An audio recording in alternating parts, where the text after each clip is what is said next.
¿Es muy aventurado? Me parece que es aventurado decirlo, al menos en este momento, con las características del conflicto que estamos viendo, porque si bien Estados Unidos atacó directamente las centrales nucleares iraníes, lo hizo de una manera que incluso, diría hasta, o sea, fue la destrucción del programa nuclear iraní, pero no por eso una declaración de guerra que, por ejemplo, solo puede hacer el Congreso de los Estados Unidos. Fue un ataque puntual ayudando, en este caso, a la operación israelí, pero no implicaría necesariamente una tercera guerra mundial, sobre todo porque sus principales aliados, Rusia y China, no necesariamente van a salir a salvar a Irán.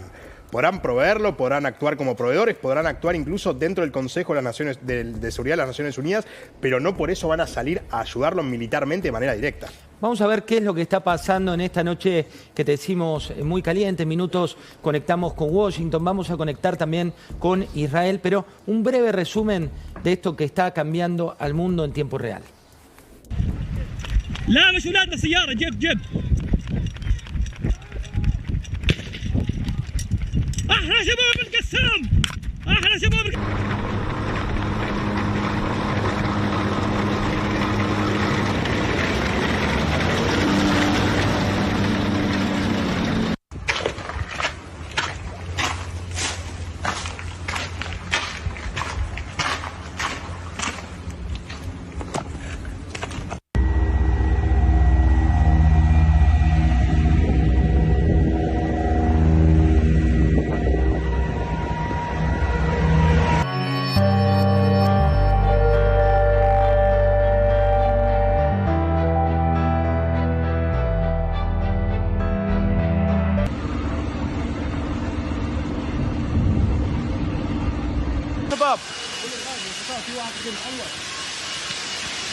Alerta máxima, decíamos, en todo Israel por nuevos ataques iraníes.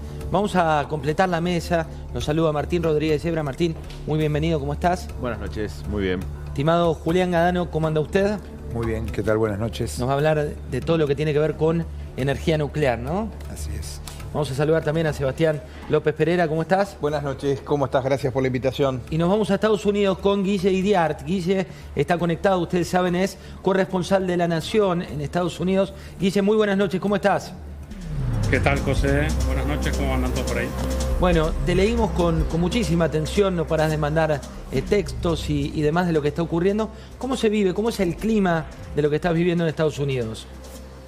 Bueno, bastante incertidumbre en la gente por lo que uno puede hablar, porque bueno, era una decisión, por lo que había dicho Trump en la semana, este plazo máximo que había dado de 2 semanas, todo el mundo pensaba que tal vez iba a llegar una decisión un poquito más adelante, fue un poco más apresurada, terminó saliendo finalmente en 48 horas o menos este operativo. Había algunos escépticos que creían que esto finalmente no iba a ocurrir, que se abría un plazo para negociar con Irán.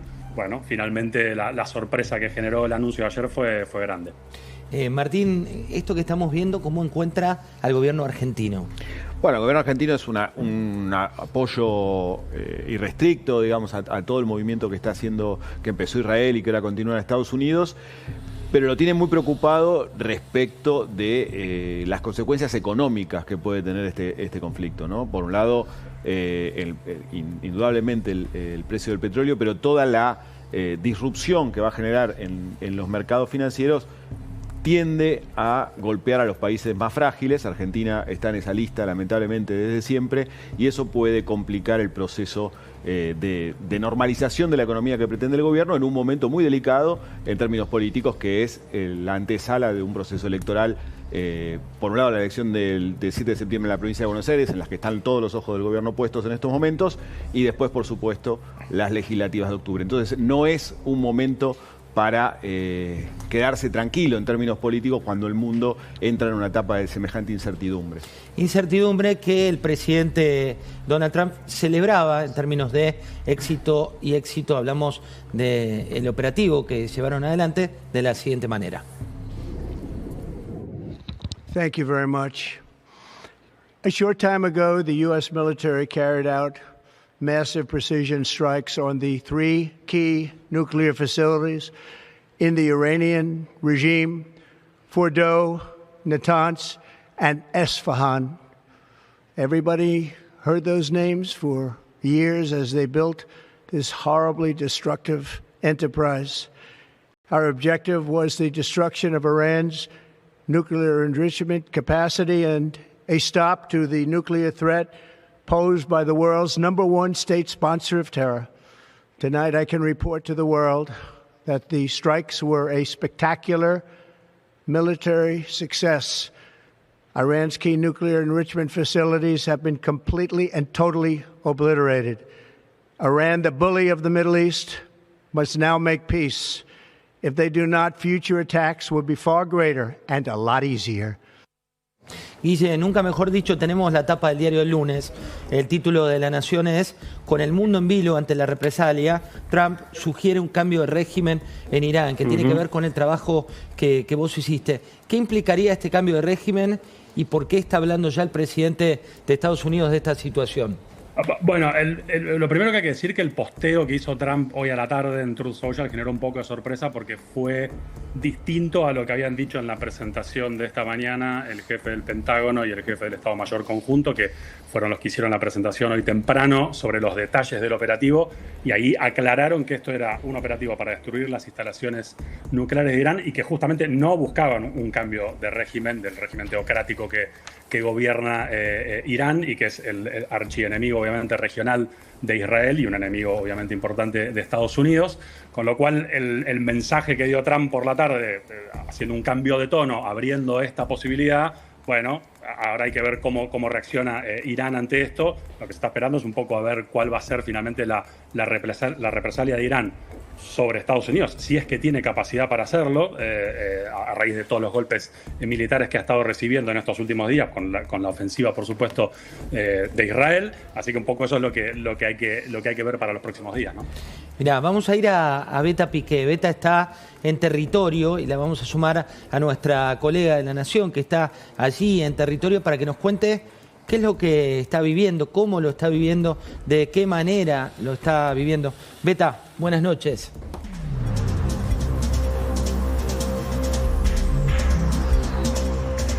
Buenas noches, José. Y esta es la primera noche después del ataque de Estados Unidos que marcó un giro en esta guerra emprendida por Israel para eliminar la amenaza nuclear iraní. Esta guerra emprendida, como recordarán, en la madrugada del viernes 13 de junio, pocas horas después de que partiera el presidente Javier Milei después de su visita oficial a Israel. Este ataque sorpresivo de Israel en momentos en que Estados Unidos estaba negociando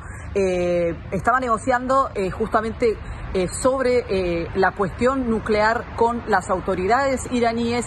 Netanyahu lanzó este ataque que causó, una semana nunca antes vista en Israel, enorme destrucción, 24 muertos.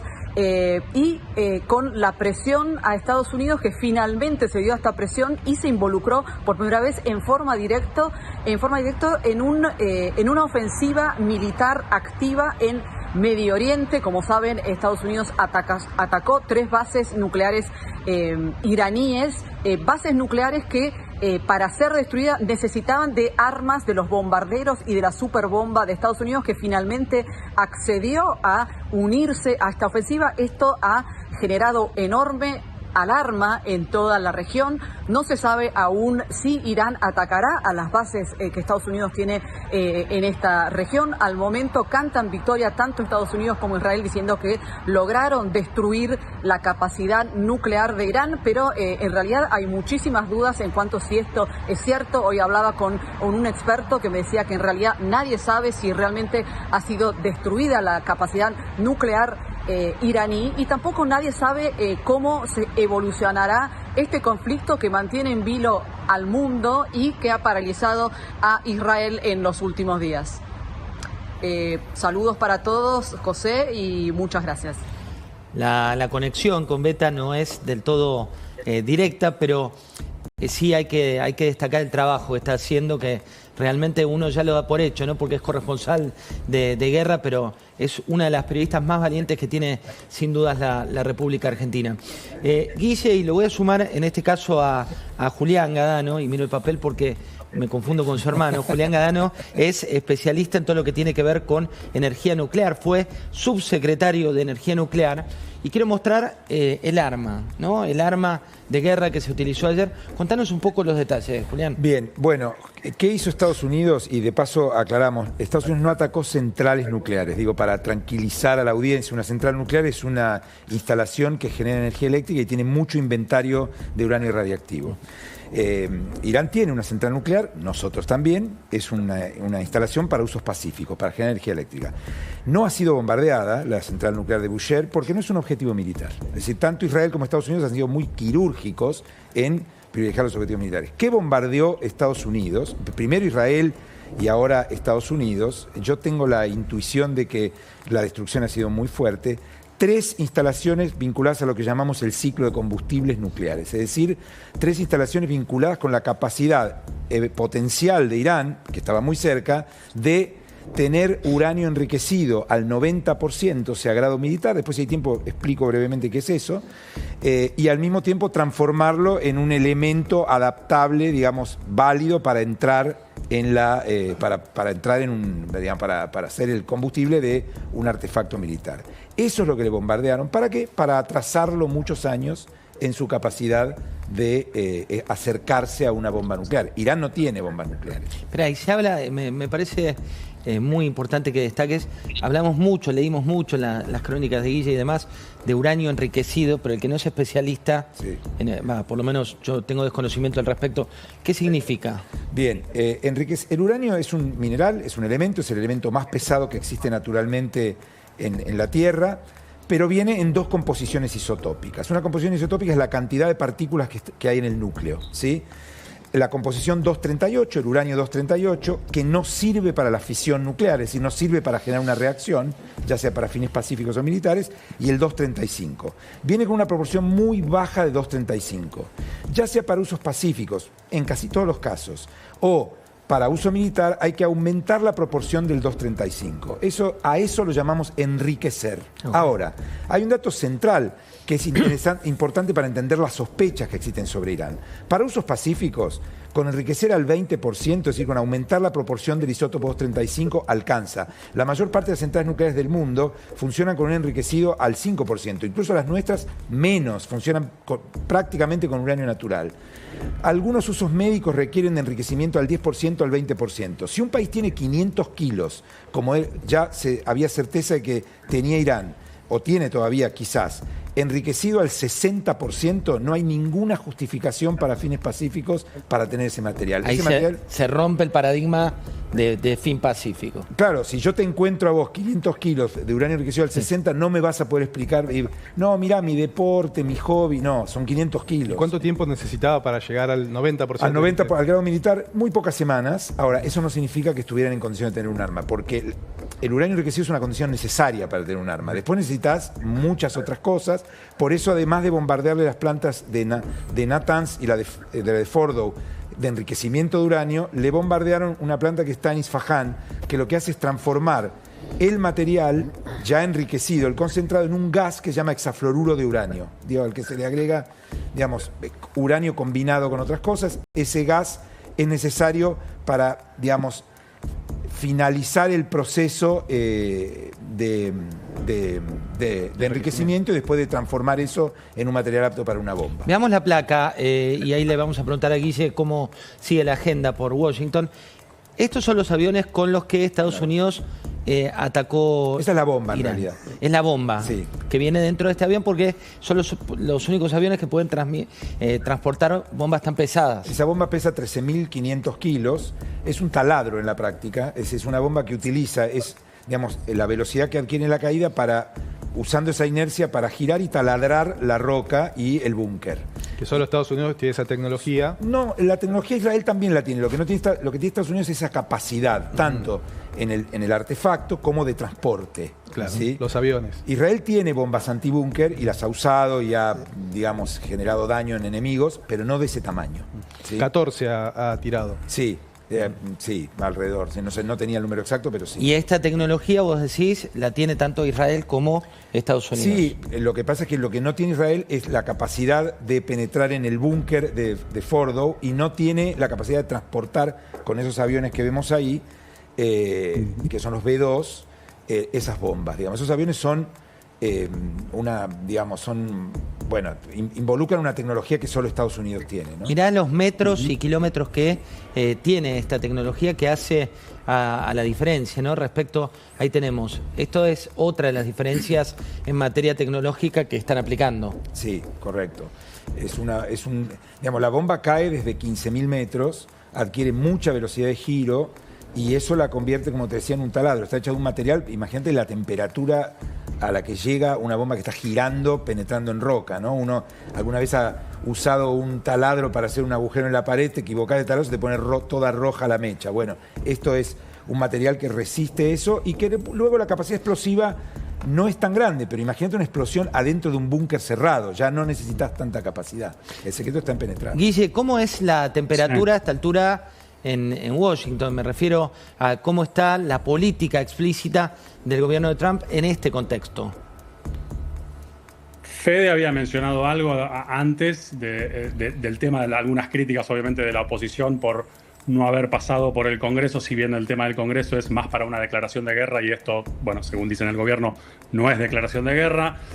Toda la decisión previa de Trump de si involucrarse en forma directa o no en el conflicto le había generado al propio Trump en sus bases republicanas y en el movimiento MAGA, Make America Great Again, que es el movimiento del presidente, varias divisiones que se hicieron públicas entre quienes apoyaban una intervención directa de Estados Unidos en esta guerra a favor de su aliado Israel y quienes estaban en rechazo de que Estados Unidos se involucre en un nuevo conflicto en Medio Oriente. Lo que hay que esperar ahora es, creo que ahora la pelota está más del lado de Irán, a ver si finalmente accede a algún tipo de negociación y de revisión de sus plantas, de instalaciones nucleares, y si finalmente va a tomar alguna represalia contra las bases y las tropas que tiene Estados Unidos, que son muchísimas, tiene decenas de miles, cerca de 40.000 en toda la región de Medio Oriente, ¿no?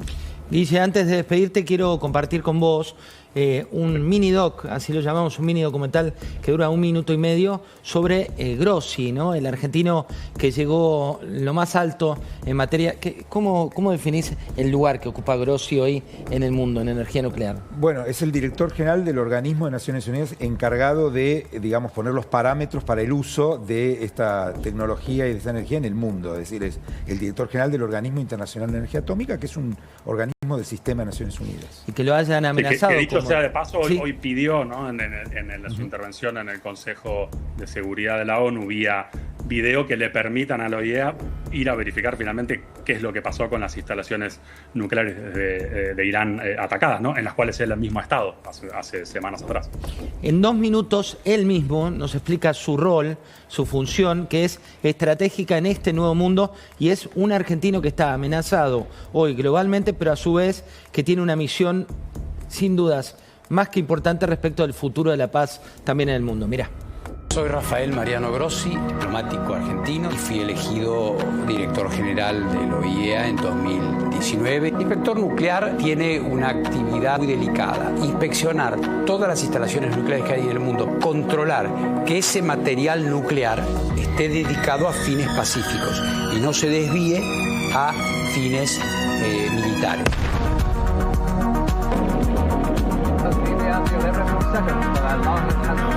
Hablo con el presidente Putin y con el presidente Zelensky. Poco después del comienzo de las hostilidades, Rusia ocupó una central nuclear, la más grande en Europa, que es la central nuclear de Zaporizhia. Es una zona de combate activo y la posibilidad de que la central nuclear fuera un objetivo militar o fuera un daño colateral, yo comprendí que el Organismo Internacional de Energía Atómica tenía que tomar un papel proactivo y no esperar que la guerra terminara. Nadie me pidió que fuera allí y nadie quizá esperaba. Los ucranianos decían, pero esa centrales nuestras, los rusos que me decían, no, esto ya forma parte de Rusia. ¿Cómo lo logramos? Instalándonos allí, bajo fuego. Un inspector nuclear que es contratado por la agencia, teóricamente fue para controlar centrales nucleares pacíficas. De pronto, ser inyectados en el medio de una guerra, estamos generando un antecedente y jurisprudencia, si la intervención es exitosa o no, si llegamos al fin de este conflicto sin que haya habido un accidente nuclear. Bueno, estamos hablando de una persona que tiene un rol clave. ¿Y qué temperatura, vos que tenés fuentes por todo ese sector, qué está atravesando hoy? Bien, bueno, primero, digamos, habría que decir que nosotros deberíamos sentirnos como argentinos orgullosos de Rafael Grossi. Yo no soy objetivo, soy amigo, pero Rafael es un producto de la diplomacia argentina. Rafael es un diplomático de carrera argentina y es un producto de nuestro Instituto del Servicio Exterior. Y Rafael, justamente, yo creo que... diplomacia profesional, de carrera. Claro. Sí, es embajador de carrera. Por eso. Sí. Fue embajador en Austria. Fue embajador en Austria, estuvo en varios organismos multilaterales representando a la Argentina. Digamos, yo creo que Rafael, entre comillas, paga el precio, y lo digo entre comillas porque justamente me parece que es correcto lo que ha hecho, de no quedarse sentado en un escritorio y decir frases de compromiso. Él ha tratado de resolver con las herramientas que tiene. Vos pensás que el Organismo Internacional de Energía Atómica, sus jefes, su board, son los países, incluso Irán. Entonces él trata de encontrar soluciones acercando partes para resolver problemas concretos. Bueno, en un contexto de conflicto tan fuerte como hay hoy, digamos, de Occidente y antioccidente, él tiene que lidiar con una exacerbación de un conflicto y con una polarización con un país que tiene un liderazgo complicado como Irán. Entonces queda en el medio. Yo creo que él paga el precio de intentar encontrar soluciones concretas, ¿no?, al problema. Directamente y de fondo. Guille, tu cierre respecto de lo que viene para esta semana de hiperacción allí en Washington. Bueno, ahora lo que se estaba anunciando es que había una nueva reunión hoy de Trump con sus asesores del Consejo de Seguridad Nacional, que se viene reuniendo, bueno, en los últimos días casi diariamente. Fue con los que siguió el sábado en la sala de crisis de la Casa Blanca todo el operativo, que fue por la tarde de aquí de Washington. Bueno, se esperaba una nueva reunión esta noche y lo que te decía antes es un poco más esperar la respuesta de Irán para ver cuál es finalmente el siguiente paso que da Estados Unidos, ¿no? Abrazo grandote, gran trabajo como siempre, Guille. ¿Qué año te tocó para la corresponsabilidad? Ni más ni menos. Abrazo gigante. No, este mundo que estamos viviendo, ¿es el comienzo de una etapa? ¿Es una cuestión que crees se va a ralentizar? Sin dudas, no solo el ataque israelí sobre Irán, sino que esto empezó el cambio en Medio Oriente desde el 7 de octubre de 2023 con el ataque del grupo terrorista Hamas y que derivó naturalmente en el ataque israelí sobre el programa nuclear iraní y también el programa de desarrollo armamentístico. Me parece que no solo va a cambiar el Medio Oriente, sino que también va a cambiar el mundo, ¿no? Sobre todo en el tipo de conflictos que vamos a ver, en la manera como se van a llevar a cabo y sobre todo la disposición de ciertas alianzas en un mundo que ya había empezado a cambiar hacía muchísimo tiempo, pero que no estaba del todo cerrado, o más bien quizás en organismos multilaterales se podía llegar a dialogar respecto de las potencias interactuando, pero bueno, ahora con el caso de Irán me parece que es un caso, junto con el de Rusia y Ucrania particularmente, hay que ver India y Pakistán también, cómo se va a reconfigurar el mundo del futuro, ¿no? Me parece que estamos presenciando no el comienzo de la Tercera Guerra Mundial necesariamente, pero sí el comienzo de un nuevo mundo, al menos un nuevo relacionamiento en este sistema internacional distinto a lo que veníamos viendo. Mira, hoy publicábamos una nota de Washington Post que lo que decía es que en este tipo de casos donde algunos celebran, como ocurrió con el presidente de Estados Unidos, como ocurrió también con su socio, en este caso el presidente de Irán, el número uno de Israel, lo que pasa es que el comienzo no te delinea el futuro de una operación bélica, que no está todo dicho y que a veces un tipo de ataque de estos tiene consecuencias que las vemos después y pueden ser más fuertes. ¿Cómo sigue, de acuerdo al prisma de la historia, lo que está ocurriendo ahora en términos de futuro? A ver, en el caso de Irán particularmente, yo creo que cuando uno habla de los objetivos que tenía Israel, al menos cuando inició el ataque, inicialmente eran dos, uno de mínima y otro de máxima.